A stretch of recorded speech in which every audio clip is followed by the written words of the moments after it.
And we've got 1 minute break at 5:40. Oh, it's live now. Yeah. Yeah. That's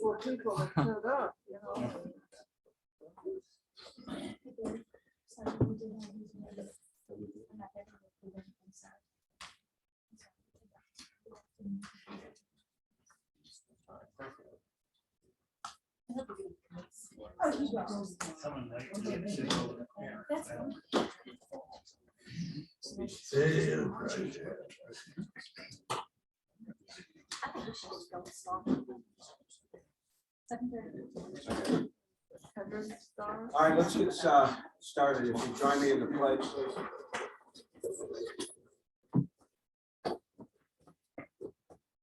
I pledge allegiance to the flag of the United States of America and to the republic for which it stands, one nation, under God, indivisible, with liberty and justice for all.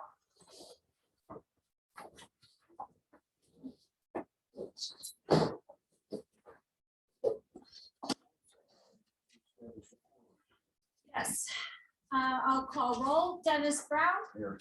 Maureen Walsh. Here. Don Harmon. Here. Myself. Barry Gardner. Here. Bill Hines. Here. Brooks Marsh. Here. Chris May. Here.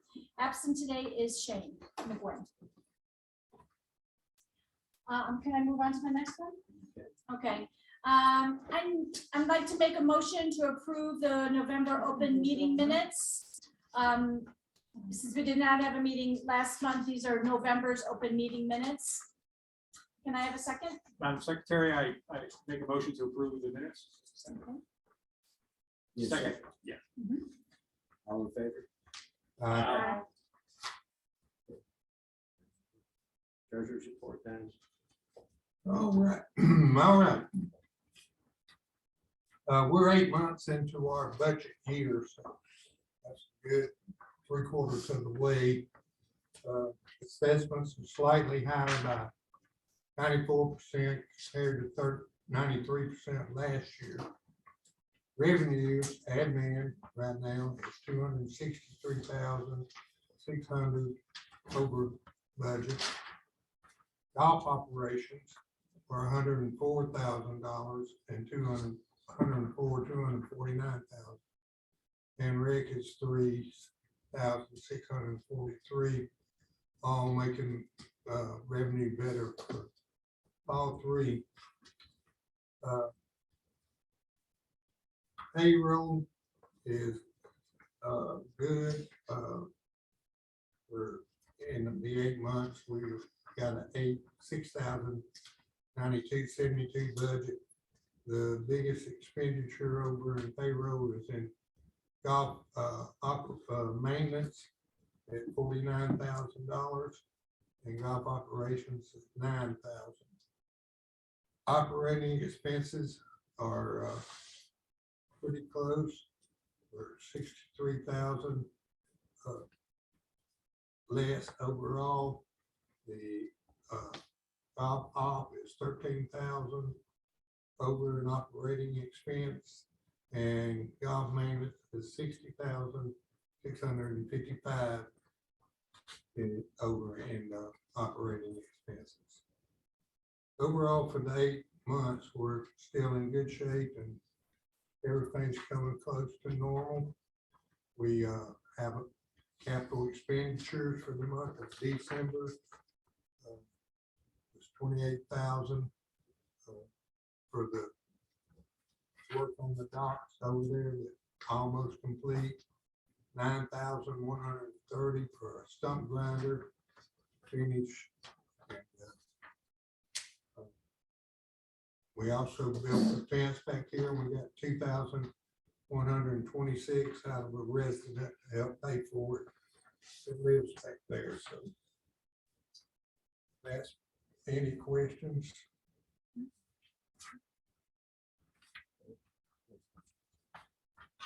All right, first I'd like to say that I hope everybody had a great Thanksgiving, a Merry Christmas, and a Happy New Year. As we start the new year, this will be a demanding time for your board of directors and POA staff. It's budget time.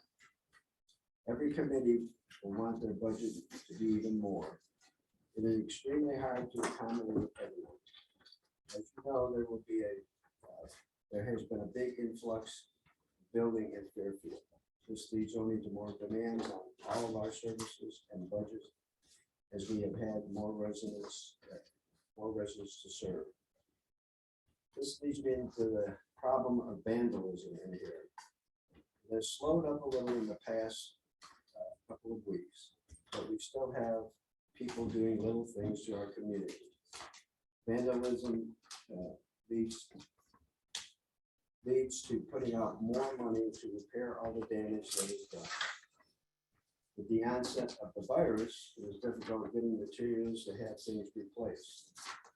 Please notify the spa if you witness any vandalism, and please let the office know if you find any damage so that we can address it.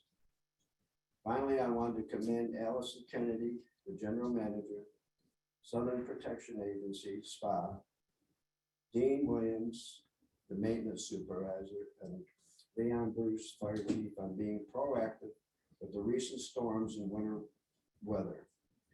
Although Fairfield fared pretty well in both events, they were ready in case the severe weather hit.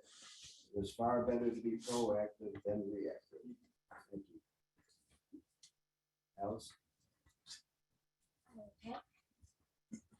So the 2022, as Dennis mentioned, the 2022-23 fiscal year budget process has begun.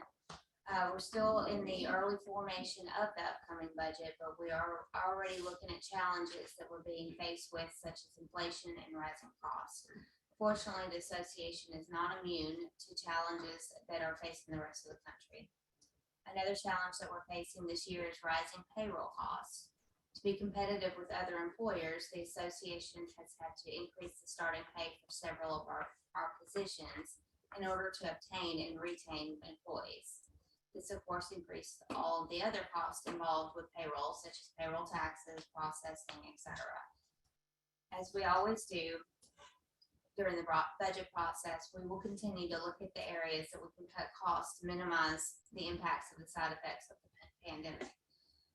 The budget will be presented and approved at the March POA meeting, with statements to follow about a week later. As always, the assessment will be due on May 1st of this year. Speaking of challenges of the pandemic, the dock replacement project is still underway. Docks C and D are now installed, with the exception of some trim and the gates. Their contractor's distributor in which they get the trim from is experiencing supply delays that are out of their control. And the gates are currently in production because they've already had another setback. One part of this project is complete though. The old dock D has been successfully installed at the island to allow for additional parking over there. And but currently we do not have a timeline for when docks C and D will be completed. For my last update, I would like to announce that the basketball courts and pickleball courts have now reopened after a long closure for repairs due to vandalism. The courts will be open dusk to dawn daily. Parents, please advise your children and teens that anyone found on the courts after the gates are locked will be charged with trespassing. I want to thank our recreation coordinator and our maintenance team for the hard work in getting the courts back up and running.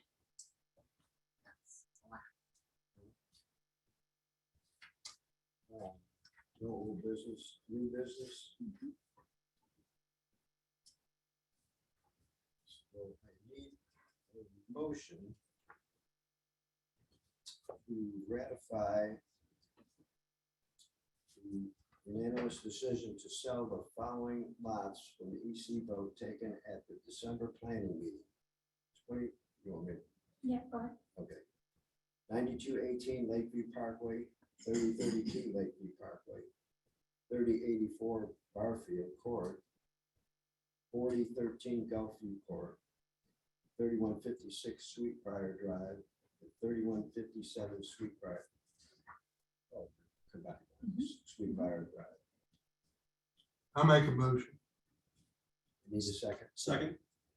All in favor? Aye.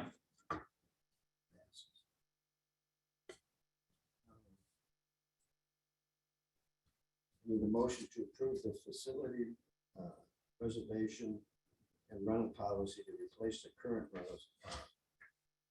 recreation. I'll make the motion, but I'd like to say something about it. The facilities rental policy replaces the current rec rental policy. The only change is in the name, number one, and we included the country club pavilion and also added back the after-hour beach pavilion rental to this current rec rental policy. So I'd like to make a motion. I'll second. We have a motion and a second to approve. All in favor? Aye. All opposed? If anybody has any questions, they can contact the POA. Okay, C, I need a motion to decrease the pool contract hours to allow the beach to operate weekends only following the Labor Day holidays through the month of September at an average savings of approximately $4,000. I'd like to make that motion. I'll second it. Have a motion and a second. All in favor? Aye. All opposed? And this is after a discussion, a poll that was placed on living in Fairfield. And just trying to make some savings and make some adjustments. So this was a poll that went out to the neighborhood.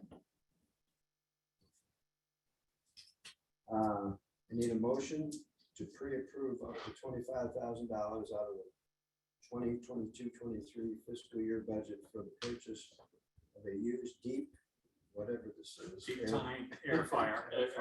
Yep. And a new Aerator. aerator.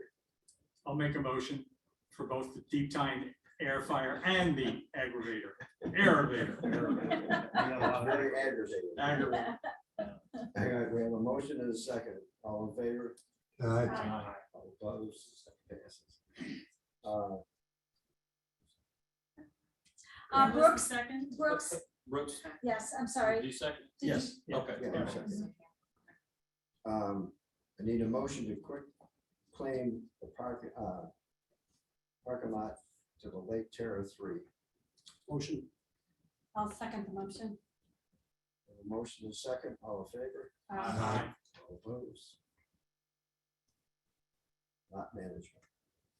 I'd like to make a motion to sell 5132 Woodmont, 3295, 3296 Lakeview, 2430 Battle Drive, 9190 Tarnwood Circle, 2442 Waverly Court, and 2186 Ashton Drive. I'll second. We have a motion and second, all in favor? Aye. Opposed? All right, committee reports. Greens, is anybody reading? I have Shane's. I actually have all of Shane's, if I could just go ahead and read them all. Okay. No. He has three. The first one being Greens. The golf membership drive to join in advance of rate increases was a resounding success. The golf shop was able to collect annual dues in advance from 60 golf members. We currently have 146 member accounts. Some of these are family memberships, which gives us a total of 210 members. Our key to success is to continue growing the membership. He also has the community grounds and enhancements. The committee decorated the country club for Christmas, and it looked great. And lakes and dams. The mooring buoy has been placed in Lake Terra near the dam. The rules allow for up to 5 boats at a time to tie up to the buoy. At other locations on Lake Terror, only two boats at a time are permitted to tie up together. And that's all for Shane's committees. That's what do your rest. Oh, okay, the rec, sorry, let me refer to a picture that I have. The rec has a Sweet as Candy Family Sweetheart Dance.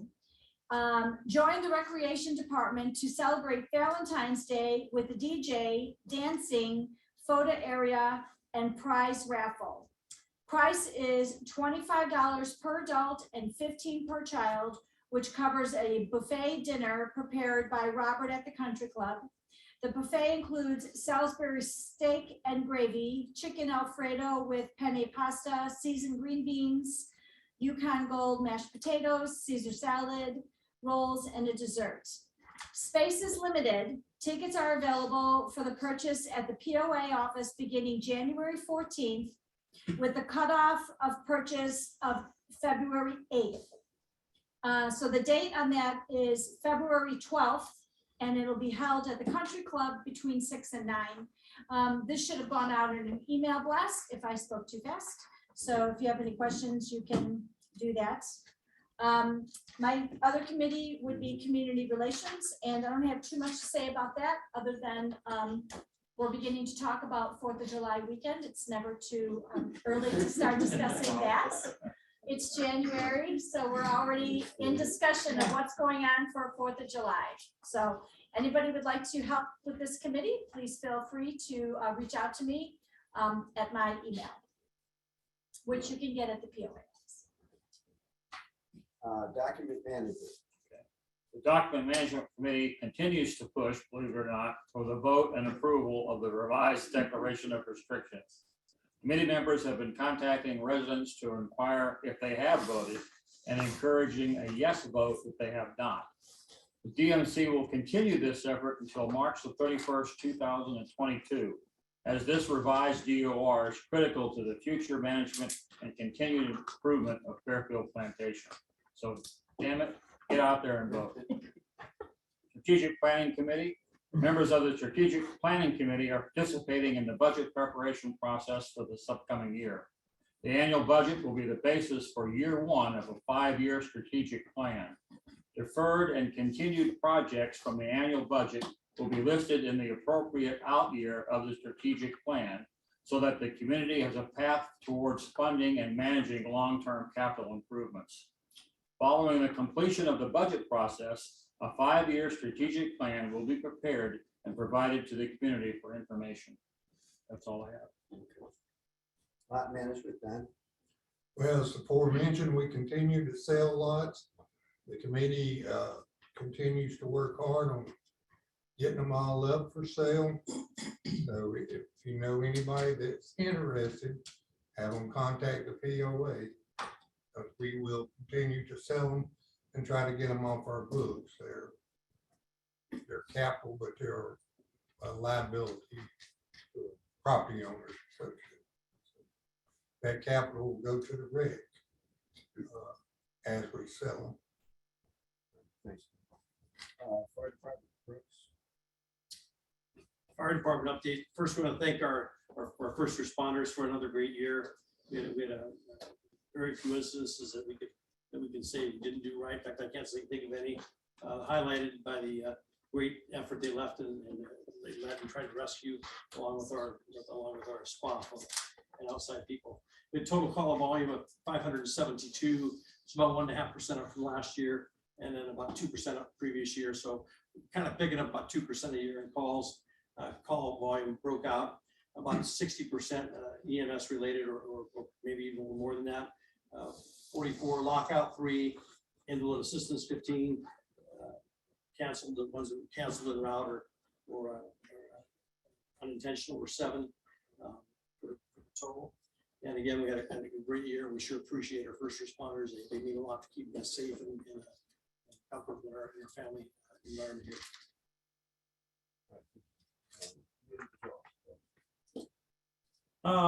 Yeah, so I went through the first year and I compiled some very interesting statistics.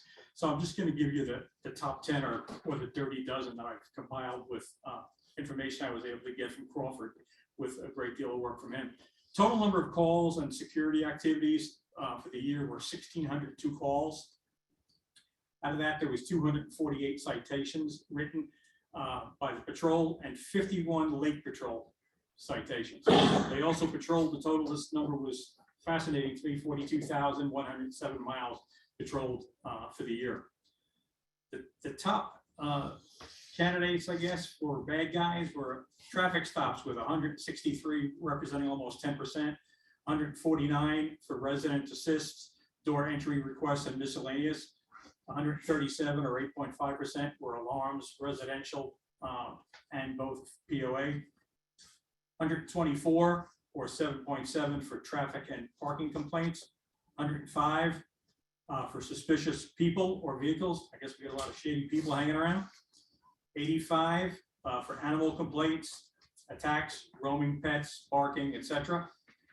69 for traffic accidents, damage at gates, homes, and roads. 68 incidences of trespassing and soliciting unwanted guesses. Another 68 for motorist assist and traffic assist. 60 for welfare checks, and then 48 for road blockages, clearing branches and trees due to storms, winds, so on and so forth. And the next two are somewhat disturbing, and these same two categories were given to me from Paul Sanford, who's who heads our committee for 10 or 11 years, and that's the disturbing reasons for alarming increase in juvenile complaints and damage to all different types of property here within Fairfield. Paul went on to say also that the speeding and super speeders has gotten has not improved over the prior year. Continuous damage on the golf course, basketball courts, pools, and amenities has become a real problem. So he urges, and I urge everybody to keep your eyes and ears open, report anything that you see or hear to SPA. And again, the whole committee is made up of professionals, some of which have been in law enforcement for 30 years. So they just said, keep an eye on the younger residents, because that seems to be where a lot of the problems are increasing. And then there's been a lot of dollars attached to those damages that have been caused. And speeding also was also his recommendation that we maintain vigilance over the speeding here in Fairfield. Yep. Oh, wait, hold on. We did do a survey about our speed limits, and we're still continuing to work on that. And amongst those are additional signage requests, speed bumps, speed platforms, possibly additional officer, and anything else that makes sense to assist. Roads and maintenance, Chris. As Barry and Dennis mentioned earlier about the construction that's going on in here, and more and more residents moving in, and it's been pretty apparent that a lot of our roads are having to be dug up because of having to lay the water lines to the new houses. In that, Jim Stevenson and I were talking that certain roads, because they are selling these just like we had these plats that were sold, lots that were sold. There's a good bit of tearing up the road to add the water lines, but you have several houses on Lakeview. You have several houses on some of the inner streets as well. And instead of going in and patching or paving that whole road, they're going to wait till these houses become finished, because once you go in there and you pave it, and then you have somebody come in and buy a lot, and then they tear up that part again. So now there is going to be patching going on with it. So that'll be temporary. But once the building is stopped on some of our smaller roads that they can't put any more houses on, then they're going to pave that whole road. One of the roads is East Ioway that was mentioned at the beach. The other thing is that I met with Jim Stevenson and some of the road committee, and also Dana Hubbard, looking at redoing the parking lot at the clubhouse. That's going to be I think we're going to try to get 3 bids on that.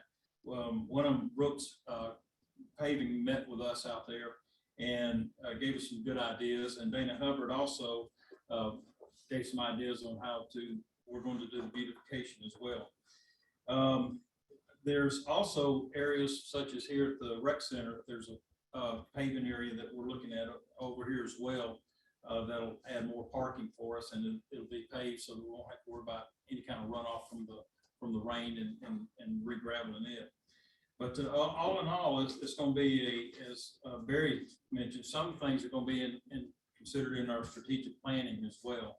Over the next 5 years, there's other areas that we're looking to pave and also enhance our community with some of these parking lots. But other than that, it's business as usual, and I appreciate Jim Stevenson very much for the work that he does for our community. He donates a lot of his time and effort, and also getting the bids, and also the road committee for the work that they put in as well. Property control. Property control has been very, very busy during this past year. Most of it caused by COVID. Everybody's around, and what else do they want to do is work on their house. So if you've been into Home Depot and Lowe's, you can see why that is. So we actually were meeting twice a month to handle the workload.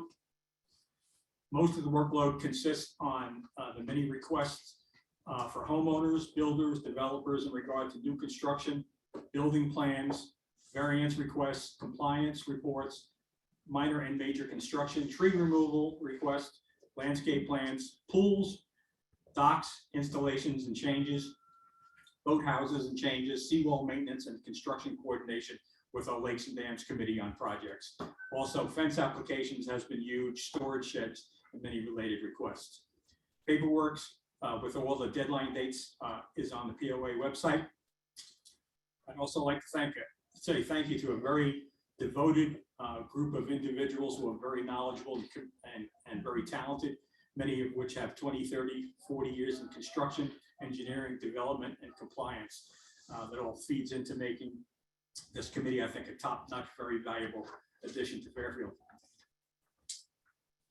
The agendas have been full. One of the things we're looking at is looking at the rules. If you ever look at our rules in the book, they're very, very confusing. We've been charged to look at that to simplify it, but I think many residents now, the rules were changed about 7 or 8 years ago. We're not quite sure how or why they were changed, but we're looking at making some of those changes. So we'll report back to you at a later date, and that with the feeling is that there's many houses that people are parking on their lawns in front of their houses on the grass instead of driveways or parking pads, and what's the best way to address this? So we'll have a recommendation eventually in the next meeting or two. Any other committee? No, Nothing. Okay, I need a motion and a second to adjourn. I'll make a motion. A second. All in favor? Hi. Is there anybody for open forum? I think we have somebody on Zoom. I'm gonna Okay. check back here. No 4 people want to talk? Nobody on there, but we do have somebody on Zoom. So I'm gonna try to answer it. Okay. You have somebody on Zoom? Mhm.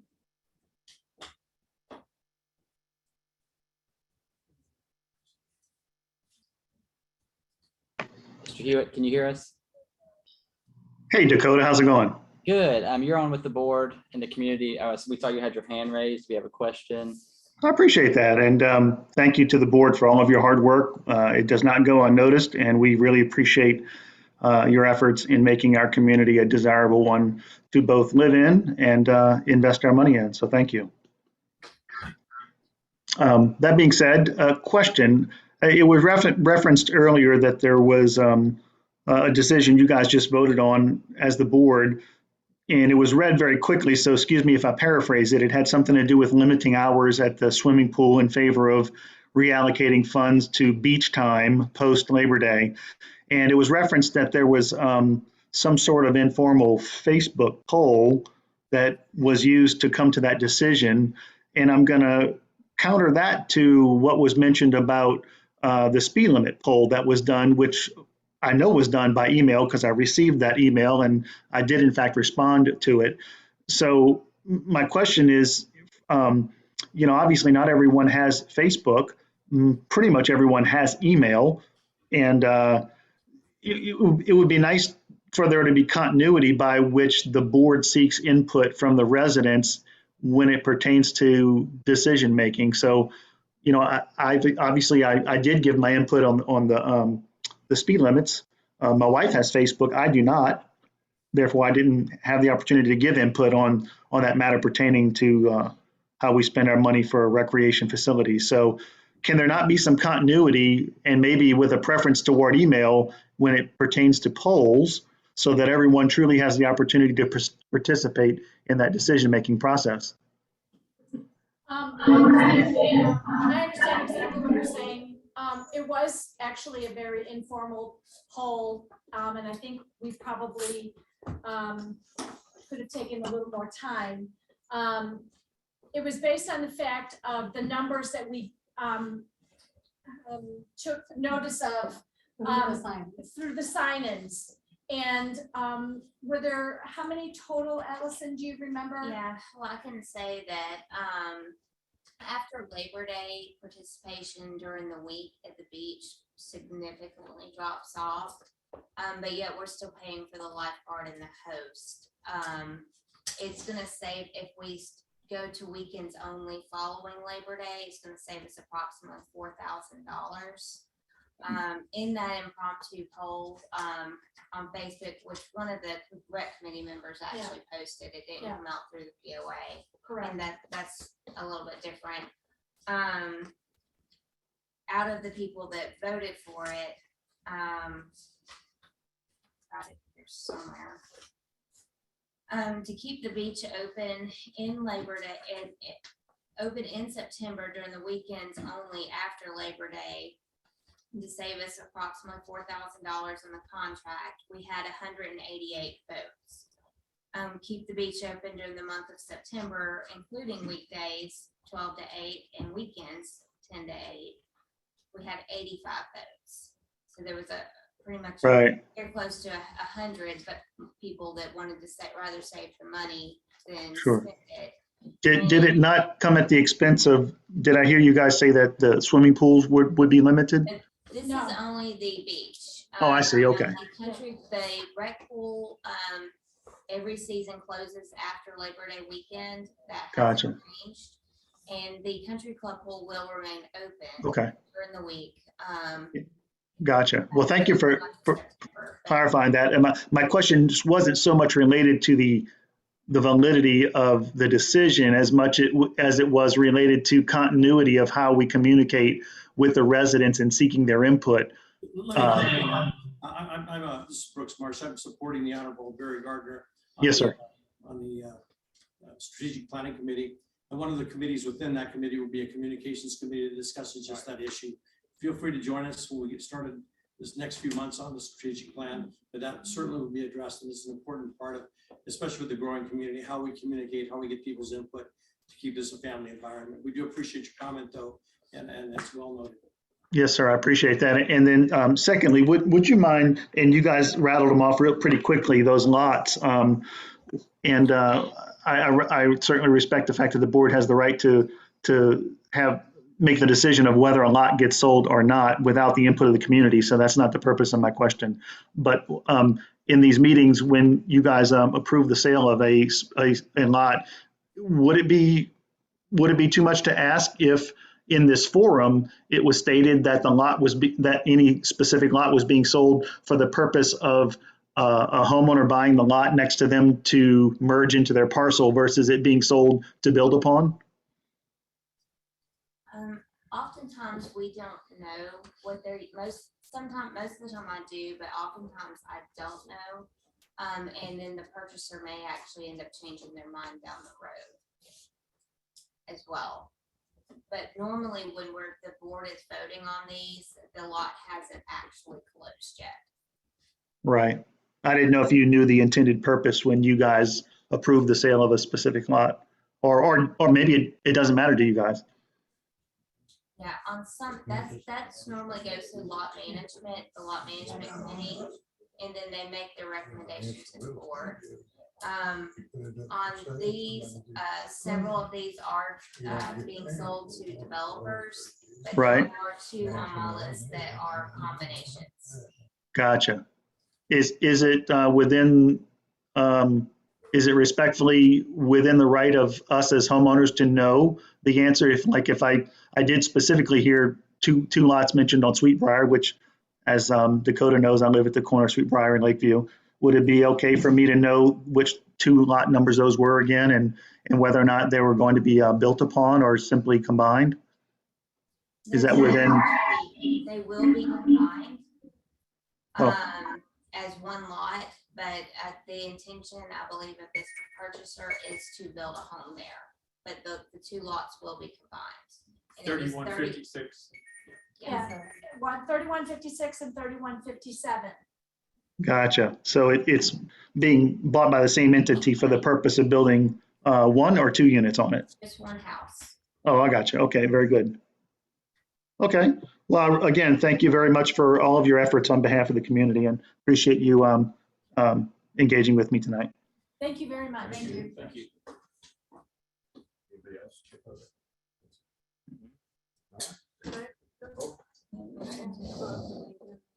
Recommendation for consideration that we look at updating the restrooms at the marina. I think they're below our standards and really would need to be completely gutted and look more attractive for us. I think many of our parks in the state have nicer looking restrooms. And I would like to see that. Is that by, Yeah, that would actually fall under the tenant that is there. And I thought that he had intentions on renovating those bathrooms. I just don't think that he's done it yet.